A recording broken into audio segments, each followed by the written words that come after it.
here at the garden of Gary and Yvonne Thompson, and also Phil's sister and my brother-in-law. So we're very excited to be here today with you guys.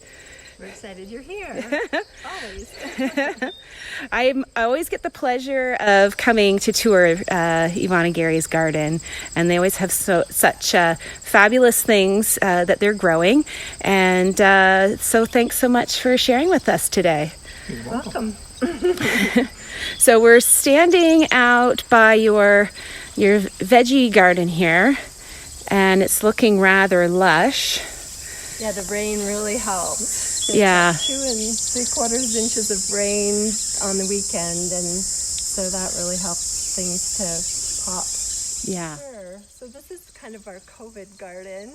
We've always had a garden here, but this year we had more time to watch YouTube videos and think about, how we were gonna spend our time, because we're both retired now. So you saw Maritime Gardener doing a Hugelkultur garden, and so Gary wanted to do that. He thought it sounded like a really good idea, so we dug it all out. You dug it all out. I didn't do anything. So Gary, what's Hugelkultur? Well, we dug it down a foot, and then you put, a lot of people just put dead branches and trees and any kind of something anything will break down. Logs. But we had a lot of old fence posts, so I dug it down a foot, and there's about 50 fence posts underneath the garden. So. Oh wow! So then you put the soil back on top. On top, and then made the raised beds with some composted soil in the beds. So the idea behind Hugelkultur is that those logs will then be decomposing underneath the soil, and and then they also absorb the water and they draw the water moisture, so you can withstand drought, and you've got your compost pile underneath your garden. Yeah, so irrigation system and fertilizer. That's very cool. Yeah, and then you just keep adding compost to the raised beds on the top surface every time. So it's kind of like a no-dig kind of a garden, no till, no dig kind of a garden. So yeah, so we were late getting started, and we thought, well, we'll plant stuff, but if nothing grows, then it's okay. It's the first year, and we'll see what happens next year. And so we had some fails. Beets and carrots and parsnips didn't come, so we had to replant a few things. But that's part of gardening, right? Right. So well, it seems like you have an abundance here now. Yeah, so now we're so excited, and we've got some new things like melons that we never had grown before, and we just had our first taste of them. So we should show what they look like. So I like your repurposing of items in your garden too, your cucamelons. And let's see, aren't they adorable? They taste like cucumbers and lime. Oh, wow. They're kind of seedy inside, like a cucumber a bit, but they're all edible. Very good. Nice. And do they produce lots of fruit? Yeah, they're supposed to quite a few. Produce throughout the whole season. Yep. Rest of August and into the fall, probably till there's frost. Cut them in half. Just seem to grow and grow, right? Mm-hmm. Yeah. Cut them in half and then put them in a salad, and okay. Or just eat them right off the vine. So you mentioned, Heather, that we have repurposed stuff for this garden, and this was in the barn, and it's just probably from an old bakery or something. Yeah, it would have been in a grocery store for bread. Shelving, it's all shelving, wire shelving, and Gary brought it out and said, hey, this might be good for the cucumber to climb on. And we used some old wash tubs that were in the barn. And those are sweet peas. I don't know, I planted them from seed. I don't know if they're going to flower. They're very, very slow to grow. And all the wood that was used in the raised beds is all just stuff we had on hand from the barn. because we weren't going out to buy anything. And, we stayed at home Right. for most of the worst of things. And even the hoops that we have on the beds were made from old stuff that was in the barn. Yeah. Yeah. Old water pipe. And are these old tiles, like Yeah, the old clay tiles. old clay tiles? And we put those over top the tomatoes when they were small Okay. to We have a protect them from the robins. Yeah, the birds always get at them. And we've had our first few ripe tomatoes, so that was exciting. And a few cherry tomatoes over here that are just going crazy. I like the gate. So those are climbing tomatoes that are on the gate. And we've never grown those before, but I don't know, where'd you see that, Gary, climbing tomatoes? In the one magazine, they're small. If you're giving them 7 feet to climb, they'll climb 7 feet. So I think next year we'll put them on the tripods. Well, the tripods are for when people used to butcher at home. They'd hang their animals from those steel pegs. And we thought these were climbing zucchini, but I think they're bush zucchini, so they never did climb. But Oh, I see. we do have the pole beans on the other one, so They're just starting to get the odd flower, but not very many. Yeah, they're looking very lush. yeah, they were a second planting too, because the first ones were old seed and they're scarlet runner beans and they never came. Okay. Another wash tub. It has some basil and dill, and there's parsley way down kind of below. Gary put some old logs there, and the other day we saw a toad kind of hiding in amongst the old logs. Very large toad. So we were hoping that he was, our pest control. And we don't use any kind of chemicals or anything on this garden. We try to let nature do its job. And you've got a nice row of glads going to come here too. Yeah, that's the first time we've grown glads. They need some support, so we haven't got that on yet, but they've come really nicely, and they were kind of a later plant too. I ordered some seed from William Dam Seeds in Dundas, Ontario, and I thought they were really good seeds. I thought they did really well. I used different ones from there. Nice. Yeah, and we have quite a bit of mulch. We removed 2 big spruce trees that were just by the garage, and so we've got piles of wood chips. So, but as you see by the few weeds, I need to replenish it.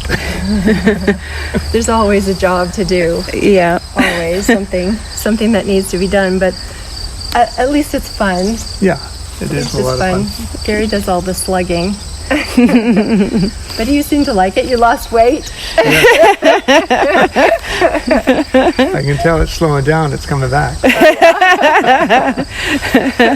Now it's all the harvesting, eh? Yeah. Takes less effort. Right. You just have to eat it. Yeah.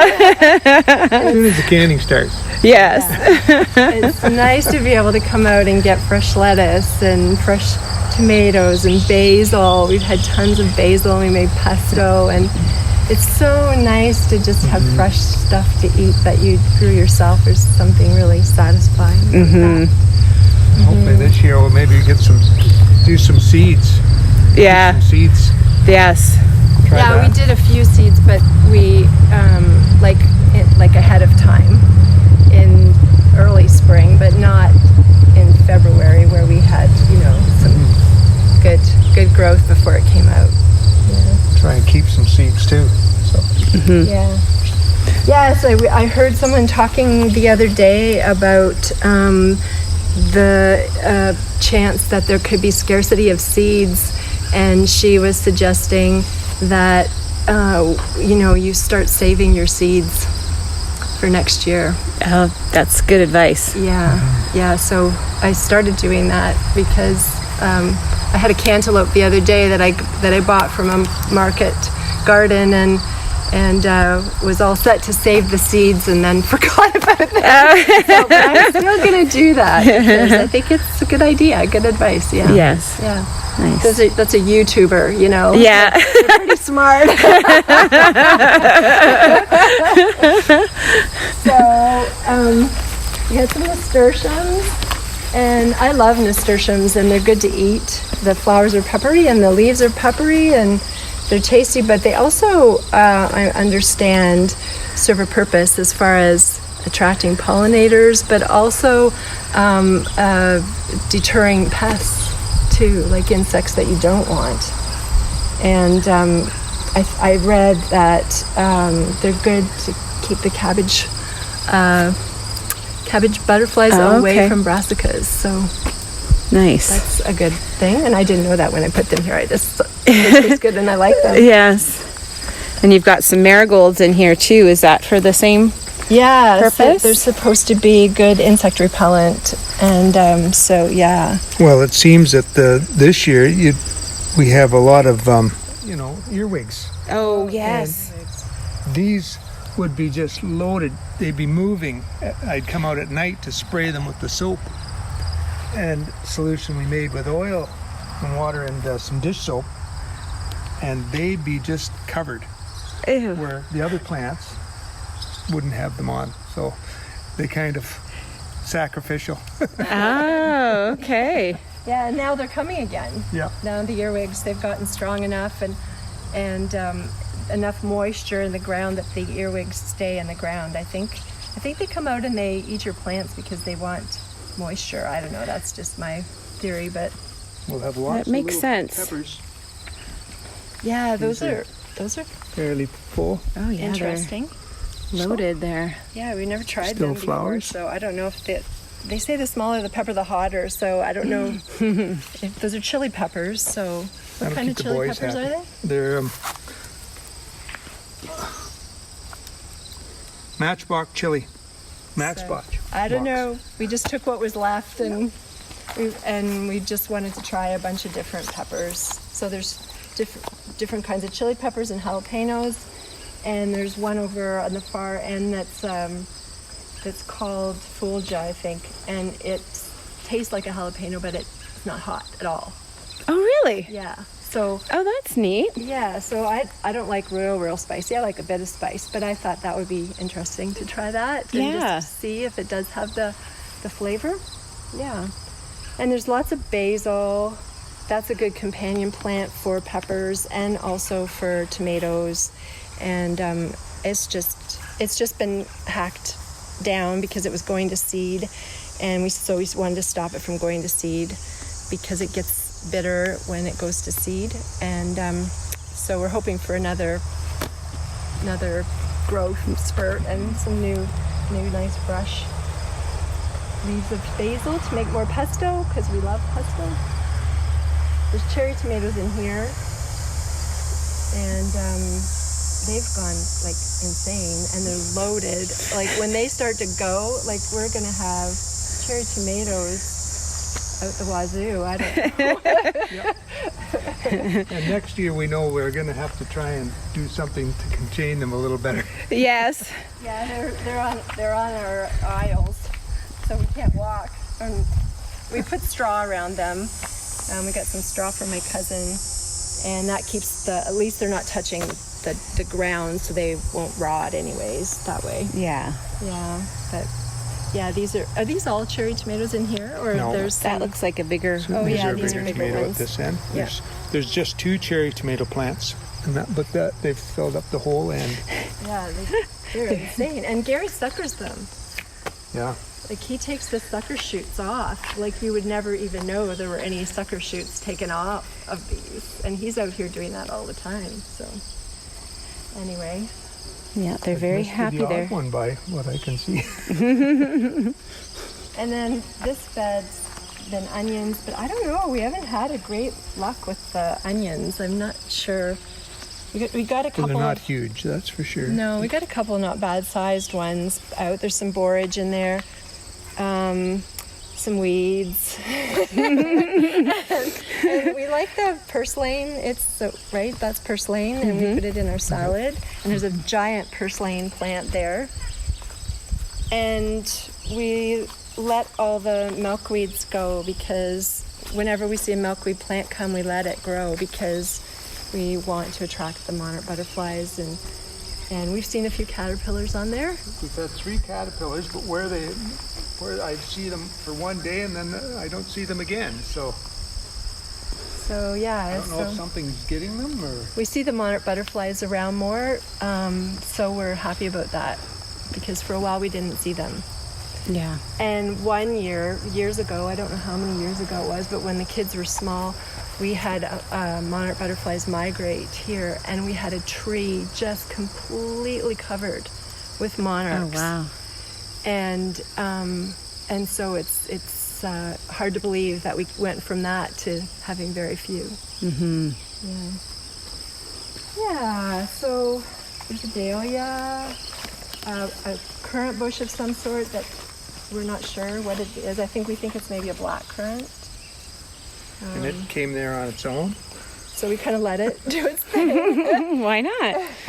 We've got some herbs along this end.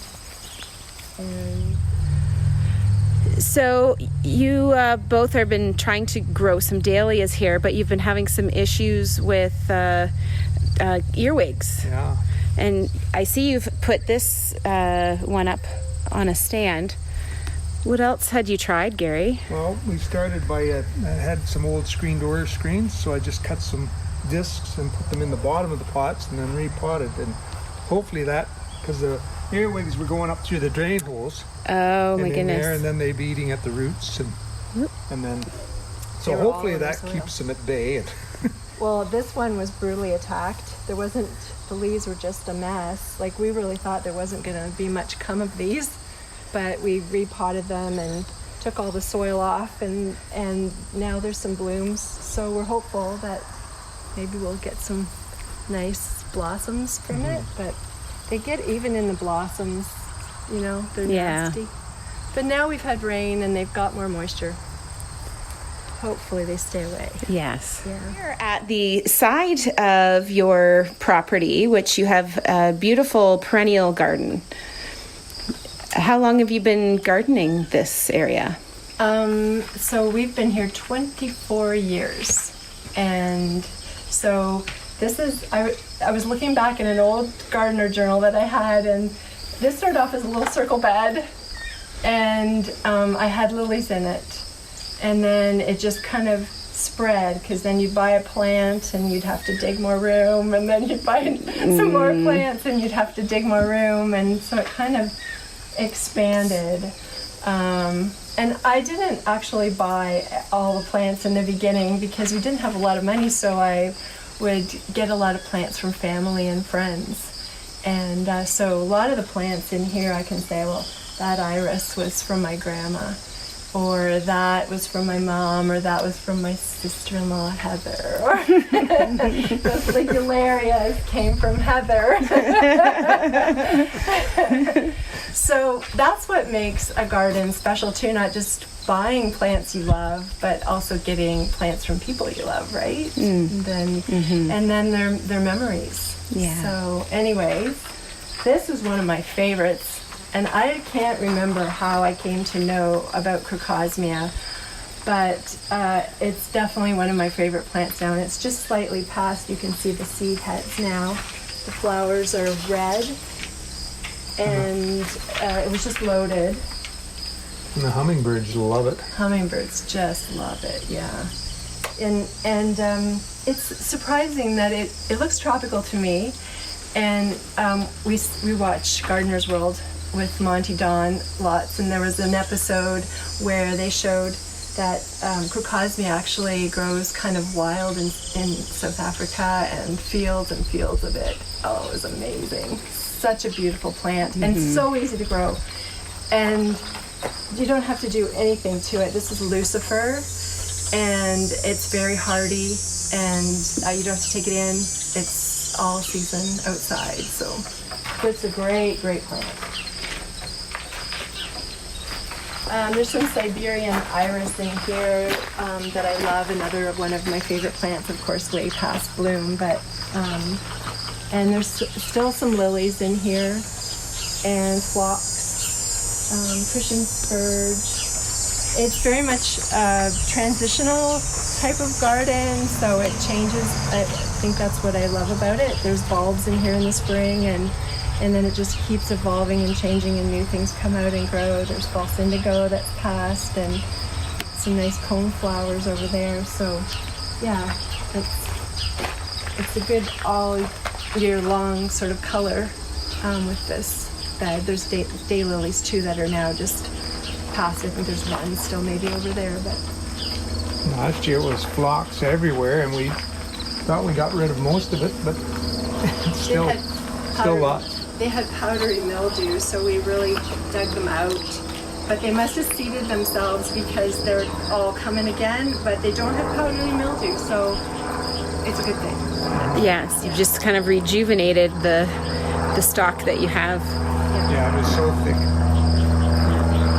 No airflow at all. So there's some meadowsweet there that is again just passed, but that's a really pink sort of frothy bloom on it, and very tall. I really think it's really pretty, and it doesn't go crazy in this bed. There's some new little baby plants here and there, but it's fairly well contained, and it's an attractor for the pollinators and for the hummingbirds as well. Yeah. And it's good to have water in the garden for the birds and for the bees as well. And there's a rock there so that there's somewhere they can kind of perch. The robins have been having a blast in there this year. Nice. And we have a hummingbird feeder too, but the flowers are what kind of bring it to the feeder, I think, sometimes. Because we don't put any color in it or anything. This is another curcasmia. I did have a red one, or an orange one and a yellow, but oh man, I think they don't do as well. The red ones, they really like it here. Around the back. Yeah. This is where when we moved here, this is about where the edge of the garden was. Here, and every year you edge it, and then it just grows. It just keeps coming out and out and out and out. But yeah, and this bed has also changed too, because in the beginning it was quite a sun, like this was outside and quite a sun garden, but these catalpas have grown and they are providing a lot of shade here now, so the hostas do really well here. There's some smaller hostas there, and we just moved this Virginia over because it was in the sunny part of the bed, and I think Virginia does better in a shadier area. So, that's the cat. This is clematis, a white fall clematis that has the most heavenly fragrance that you could ever imagine, and it came from my grandma. So when I smell it, I think of her. Yeah. That's lovely. Yeah, and we're always putting new stuff in here. Oh, here's one of these flowers. I call it a candy lily, but I don't know what its real name is. It reminds me of the curcasmia a little bit, but there's another big one over there, and that's another favorite. It's just so beautiful. And even when it's done flowering, these little twisty things, I think that's maybe why it's called a candy lily, because these little twisty things look like candies. Yeah, so again, we made another little path. I think we'll maybe make a path that goes kind of all the way around across the back, but we haven't done that yet. And we had some bear's breeches that were hiding behind the curcasmia and never doing anything. So now we've transplanted them there. They seem to be doing okay, and I'm really excited to see what they do. Maybe next year they'll be hopefully blooming and really such a pretty, cool plant. So So unique. that makes me excited. Those kinds of things make me happy about the garden. It's a redbud tree, and it's done really well here. It blooms pink in the springtime on the bare branches, so it's just beautiful, and it's been really a good spot for it there. So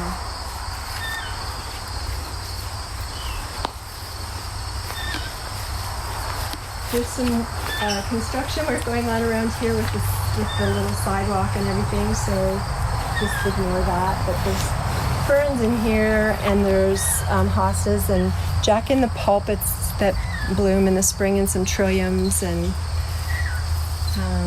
so yeah, needs Solomon seal, needs some work. Lily of the Valley is just gorgeous in the springtime, and there's sweet woodruff, periwinkle over on the other side. So yeah, some boxwood. Tons and tons of lily of the valley. So here's another favorite plant that I love, and there's 3 of them here in amongst the periwinkle, which they're kind of getting crowded out a bit, but they bloom just phenomenal this year. And they start blooming sometimes, if it's a good year, in March, and they will bloom almost to July. And they're gila boars. Did I say that? Keep you on the edge of your seat. So there's a burgundy one, kind of a yellowish, creamy one, and this one is pink. We have a little patio area here, and then we put these stones in to lead to our fire pit. And these stones came from my mom and dad's home, so they have sentimental value to have these here, because we always had a stone path that led from the back door out to the laneway. So it's nice to have these here, and it's a nice little path that leads from our little patio shelter in there in our secret garden.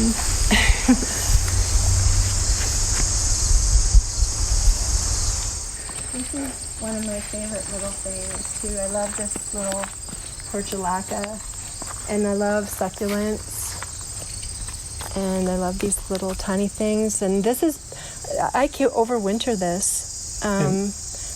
Do you take that inside, or you keep it outside? Well, I've taken it inside, and it looks like it's dead. Now this year I replanted some things in it, but then this was coming back. Under here there's like the old one coming back. It looked like it. And this is woolly thyme with some weeds in it, but it's so pretty. It's so pretty. I love woolly thyme, and I love that it blooms a really long time too. This one. And this plant we got how many years ago? I don't know, on a garden tour in St. Mary's. And we got a clump like that, 2 little clumps, Wow. and put them by the rocks, and that's what They're encroaching on the fire pit though, so we have trimmed them back, and they just come again. So, but we like it. Yeah, I think it's pretty. it's beautiful. So what used to be a path is no longer. It was a path. And this is our favorite little sitting area, because there's a nice breeze, our corn is back there, and it just makes it nice, private little sheltered spot, but there's always kind of a breeze, and it's cool, and we hang the plants from the trees.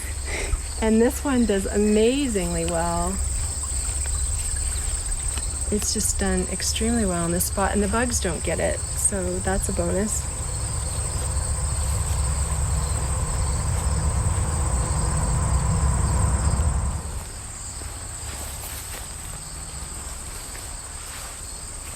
Hi, zombie.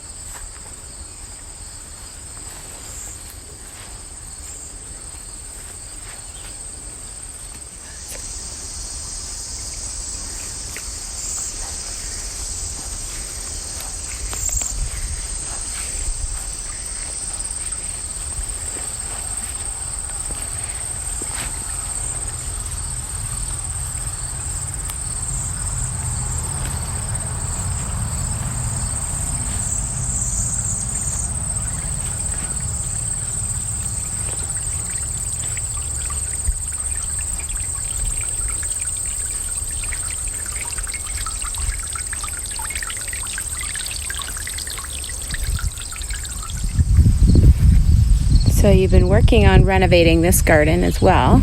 Yeah, it was a little bit sad. There's a lot of allium in here that just kind of takes over, and then it's growing for so long that you can't find any other plants, and then they kind of get crowded out and don't do well. So then it takes a while for recovery to happen. Like the yarrow there looks very misshapen because it was crowded out, right? Right. And there's a lot of this white yarrow, which, I mean, we took out buckets of that stuff too. But we have different colors of yarrow, and we just kept a couple of patches of the white. I like it, but it's a spreader. It's crazy. Sedums are starting to come, and this is the comfrey plant.